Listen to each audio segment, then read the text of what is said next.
friends, and welcome back to my YouTube channel. My name is Olivia and I'm so very glad that you clicked on this video today to join me in bringing you some amazing bookish content. So as you can see by the title, we are going to go over all the used books I have in my collection that I have never read. And I thought that would be really amazing to do in a video because I've never really seen it. Usually we're getting new released TBR lists, or we get book hauls from Barnes & Noble or other, bookstores. Rarely do I see used book hauls or used book physical TBR lists, different things like that. So I really wanted to showcase that in this video and really just explain how used books don't get enough recognition. Used books don't get enough credit. You can basically call used books the founding fathers of books. If it wasn't for these authors, or even some of the authors that have written our classics that we know today, if it wasn't for those authors having the boldness to let their stories be heard, their creativity, their imagination, their characters, their plots, if it wasn't for that, many of our new authors today probably wouldn't have had the courage to do it either. You think you are what you eat, you are what you hear, you are what you read.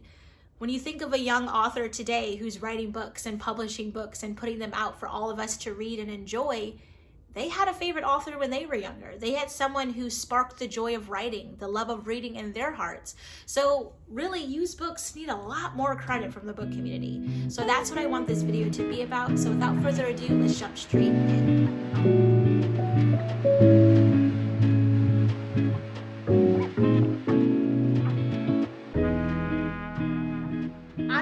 Used books that I've recently hauled, honestly, when you go into a thrift store, when you go into a Goodwill, usually not a secondhand store, because I find that those, or like privately owned bookstores that have a lot of used books, are really organized. But in terms of a thrift store and a Goodwill, they are extremely unorganized with books. I mean, you can go into some of them and there are bins, like large, huge bins just filled to the brim with books. I mean, it's impossible to get to the bottom to actually look.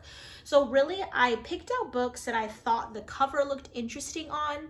So I'm not really sure if all of these books I'm actually gonna read, like what I actually like reading them. So I do need to dwindle them down in time, but these are those books that I've hauled. Like I was saying in the beginning, used books don't get a good rap. Like once they start getting musky and covered in dust, ripped up, tattered up, they're seen as less valuable. I mean, they're put into the thrift store for $1, a buck, 99 cents, 88 cents. You know what I mean? And not that that's not a good thing for people who can't afford new books, which are extremely expensive.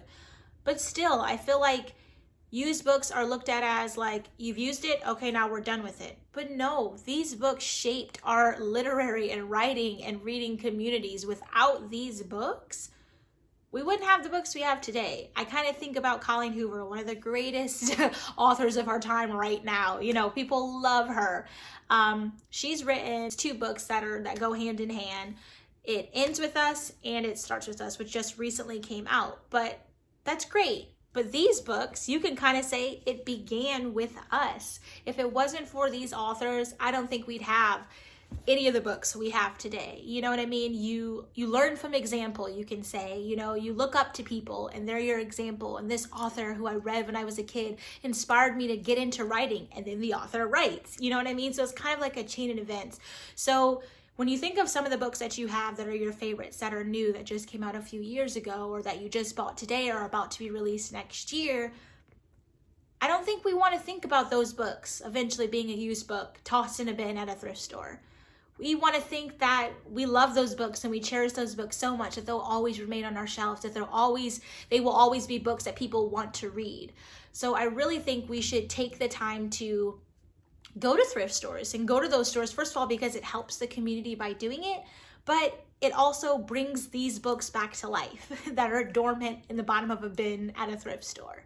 But yeah, so that's kind of my thought process basically. Okay, so not only are these books like on my TBR list, or rather books that I have not read yet that are used, these are books that I've recently hauled. So technically this is like a used book haul. So a lot of these books, I kind of just picked them up on a whim, looking at the covers, thinking, okay, this could be interesting, not necessarily knowing what the book entailed, but I found a couple authors that I know. So that's like, okay, let me grab that book. But I'm going to go through them with you guys, show you them. And if you have read any of these books, you know any of these books, please down below put them in the comments. I would love to discuss it and talk about it. I want to let used books get their moment to shine. So the very first book is called The Goblin Wood by Hilary Bell.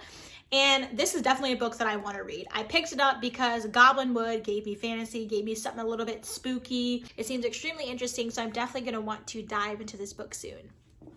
Ransom for a Killing by Fred Hunter. And obviously this also sounds extremely interesting just by the cover alone. And then it's not a super thick book, so it's a quick read. And I'm super excited to kind of dive into this soon as well. Then we have a book by Stephen White called The Program. They promised you'd be safe, but they were wrong. And that completely drew me in. Then when you look at the front, you kind of get the silhouette of somebody in a window. I just was completely drawn in by that, but it seems super interesting. I'm super excited to get into it. And then from the back, you're getting a little bit of reviews and you're hearing someone say psychological suspense at its best, sinister and scary. So it might be a little spooky, but I'm kind of excited to jump into this book as well. And the next book that I have is called Road to Memphis by Millard D. Taylor. Now, the reason why I picked this book up is because actually, being African American myself, I have not read Black literature, you could say, or just books that are based on Black history in terms of, different prejudices and slavery or just Black culture. And I have not read really any, and I think it's about time I dive into that. We have a James Patterson book, When the Wind Blows, and anything James Patterson I am going to pick up. My mom absolutely loves this author, so I know that if I see him somewhere, I need to grab his book. That is literally the only reason why I picked this up, because it said James Patterson on the front. And then I have John Grisham, A Time to Kill. And this seemed extremely interesting. I remember reading the back of this when I was in the thrift store and I picked this book up. And basically it's about the life of a 10-year-old girl whose life has been now shattered by two drunk men who I guess were driving. And this is happening in a mostly white town in Mississippi. And based on like the shock and just the inhumane act of these two individuals, the girl's father, who is African American, acquires an assault rifle and takes justice into his own hands. So I think it would be really interesting just to dive into this book to get into the head of this father of why he thought it was a time to kill in this specific reason. Ridley Pearson, Middle of Nowhere. Again, this seems super interesting. It kind of reminded me of the James Patterson book that I picked up. So again, that's why I grabbed this. I did not read the back because when you're shuffling through the thrift store, you just kind of get in and get out. That is your mission. So yeah, that is why I picked up this book. Cherise Tepper's book, The Family Tree. This seemed really interesting, super spooky. It was in pretty nice condition is another reason why I picked it up. But this is about a detective, a police officer who is investigating a whole bunch of bizarre murders of 3 geneticists. And I thought that was extremely interesting. And I kind of wanted to dive into that because why? Is there something that they were doing that the people didn't like or the specific individual did not like? So I'm really excited to dive into this. Next, I have Margaret Cuthbert. And her book is called The Silent Cradle. So obviously super spooky. You have a picture of, it looks like a doctor with a surgical hat on his head and a mask, or a woman with a surgical hat on a mask. So obviously this is going to be based in some type of hospital setting. So that was super intriguing to me. And then The Silent Cradle, I'm getting the vibe that there's going to be a baby or a child in this book. And that also kind of deepened my interest of what could be going on, who's going to get to the bottom of it. So that's why I picked up this book. The Surrogate by Louise Jensen. And the reason why I picked this book up is because it reminded me of a lot of the Element Lifetime Movie Network shows that you find where a family decides, they want to get pregnant, and a husband and wife, and then they decide that they're going to get a surrogate, and then they get the surrogate and they're crazy. And so it just seemed like, why not pick this up, dive into it, read it a little bit, and then pass it over to my mom because she absolutely loves Lifetime Movie Network movies. She absolutely loves stuff like that. So I think this would be a really good read for me. Next, I got The Secret Life of Bees by Sue Monk Kidd, and I've never read this, but I feel like this is something that a lot of people have read, whether it was in school or just because. I have absolutely no clue of what it's about. I feel kind of odd that I'm the only one who I feel like has not read it, but I'm gonna read it, and that is why I picked it up. The Secret Heir, I believe that's how you pronounce it, by Thomas J. Brodeur, I believe that's how you say his name. I have absolutely no clue what this is about. It does say in the back that it's a Christian fiction young adult, and it looks like it's going to be a little bit of like fantasy. So that's why I picked it up. It looked really interesting on the cover, and I like that. And then it was some fiction. It's a Christian fiction. I thought that could be cool. I've never read any Christian fiction. So yeah, that's the reason why I picked up that book. We have Marion Zimmer Bradley's book called The Priestess of Avalon. And first of all, the cover just looked really pretty. One of the reasons why I picked it up. And then I don't even know really much about this book. I think that was the only reason what kind of drew me into it. But I think this is also a Christian fiction novel, if I'm not mistaken, in fantasy. It's about a British princess who falls in love with a Roman officer. So there's going to be some romance in this book. But now they are banished from Avalon. So yeah, it seems really interesting. I'm super excited to dive into this book as well. This is about a woman in politics who's trying to like get to the top, who's just kind of going through the things of life. If I'm not mistaken what this is about, I thought it was interesting because obviously I'm in my 20s. I'm at a point in my life where I'm kind of figuring myself out. So I thought this could be interesting to dive in and kind of get her witty perspective, because on the back it says laugh out loud, and I just think it would be a very witty, funny book of a woman just kind of going through her life. And then not only that, she's 26 and I'm 26, so I thought that would be interesting to read. All right, then we have The Soloist by Steve Lopez. I believe this is based on a movie with Robert Downey Jr. and Jamie Foxx. I'm not exactly sure when it came out, but this is about an African-American violinist. So I thought that would also be very interesting. Again, I'm trying to read more books based on stories of Black individuals, and I think that would be really good for me to read. And then I have Luann Rice, which I believe is a really popular author, my mom said, and it's Angels All Over Town. She says that she recommends that I read it. My mom did. So I think I'm going to give this a read. The cover is really pretty. So I definitely think I will give this a read and then hand it over to my mom when I am done. But yeah, those are all of the used unread books I have in my collection currently. Some of them I'm going to read, some of them I've not.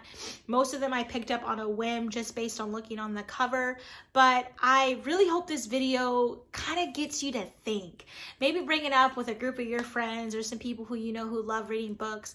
Just think about it. Why is it that we allow used books to kind of get tossed to the side and collect even more dust, to become even more withered?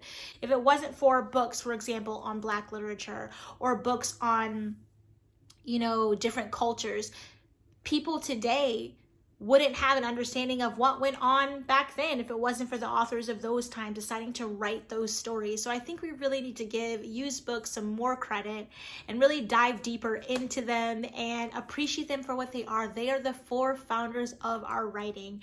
And it makes me think of an audiobook I just finished, which I'll pop right here, Cloud Cuckoo Land. That is a really good book because it talks about this specific thing. And if I'm not mistaken, there was several points in the book where this theme of like used books and how they're so important was kind of, not used books, but old books was kind of touched on.